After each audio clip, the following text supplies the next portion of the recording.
تعلمون خطر المخدرات وما ينتج عنه من فساد الأبدان، أولا فساد الأعراض، فساد العقول، حتى يصبح الإنسان لا وجود له في هذه الحياة، يصبح جثة مرمية من هذه المخدرات، تفتك به، تفتك بجسمه، تفتك بعقله.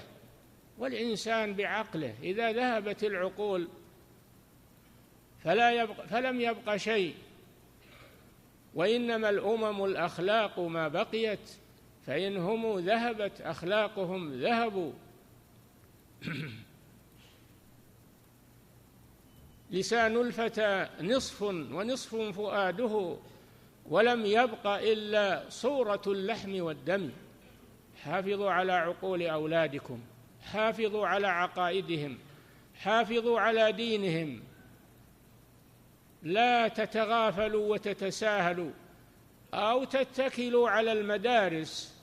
المدارس فيها خير إن شاء الله، وفيها معلمون طيبون في الجملة، وقد يندس معهم من الأشرار من يندس، لكن هم الكفار والعدو مركزون على المدارس، مركزون على المنتزهات، مركزون على كل مكان يجتمع فيه الشباب.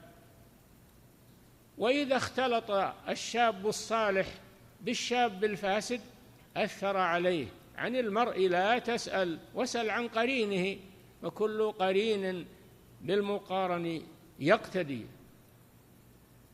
فاتقوا الله عباد الله، واعلموا أنكم في زمان خطير، في زمان خطير جدا، في فتن، في شرور.